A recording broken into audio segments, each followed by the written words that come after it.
Mahabub Nagar parliament లో అరుణమ్మ గెలుపు సందర్భంగా షాద్ నగర్ పట్టణంలో విజయోత్సవ సంబరాలు ఘనంగా జరుపుకున్నారు। ఈ సంబరాల్లో బీజేపీ రాష్ట్ర కార్యవర్గ సభ్యులు పాలమూరి విష్ణువర్ధన్ రెడ్డి పాల్గొన్నారు। విజయోత్సవ సంబరాల్లో భాగంగా విష్ణువర్ధన్ రెడ్డి మాట్లాడుతూ అరుణమ్మ గెలుపు భాజపా కార్యకర్తల కష్టార్జితమని అన్నారు। ప్రతి గ్రామంలో బీజేపీ జెండా ఎగురవేసి స్థానిక సంస్థల ఎన్నికల్లో బీజేపీ సత్తా చాటుతామని అన్నారు। రాష్ట్ర ముఖ్యమంత్రి తన స్వంత పార్లమెంట్ లో గెలవాలని ఎన్నికల్లో కుయుక్తులు చేసిన ప్రజలు తిప్పికొట్టారని అన్నారు। ఈ కార్యక్రమంలో బీజేపీ నాయకులు, కార్యకర్తలు, అభిమానులు పెద్ద ఎత్తున పాల్గొన్నారు। మన నరేంద్ర మోడీ గారి యొక్క ఆశీస్సులు గాని, దయ వల్ల గాని, అరుణమ్మ యొక్క మంచి పేరు వల్ల గాని చరిత్రాత్మకమైన విజయం సాధించింది। ఇవాళ భారతీయ జనతా పార్టీ సొంతంగా ఇవాళ మహబూబ్నగర్ పార్లమెంట్ లో గెలవడం అనేది సామాన్యమైన విజయం కాదు।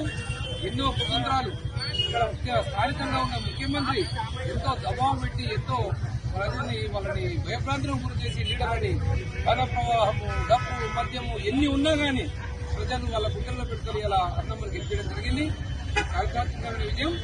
రానున్న రోజుల్లో మహబూబ్నగర్ పార్లమెంట్ లో ఉన్న ప్రతి గ్రామం కూడా కాషాయ జెండా రెపరెపలాడుతుందని చెప్పి ఇలా గంటాపదంగా చెప్పారు।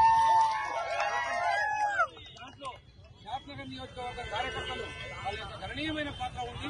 వాళ్ళు అవతల అధికార పార్టీ నుంచి ఎన్ని జన ప్రలోభాల్లో వచ్చినా కానీ వెళ్ళకుండా ఇవాళ మన పార్టీ కార్యకర్తలు ఇవాళ గుండె మీద ఈ బాధ్యత తీసుకుని చెప్పడం జరిగింది। చాలా గొప్ప విషయం। ఈ ఓట్లేసిన ఓటర్లందరికీ, ప్రజలందరికీ అదేవిధంగా అంతేకాకుండా కార్యకర్త సోదరులందరికీ కూడా పాదాభివందనాలు చేసుకుంటే ఇవాళ కృతజ్ఞతలు చెప్పుకుంటా ఉన్నారు। జై శ్రీరామ్, మాతాకి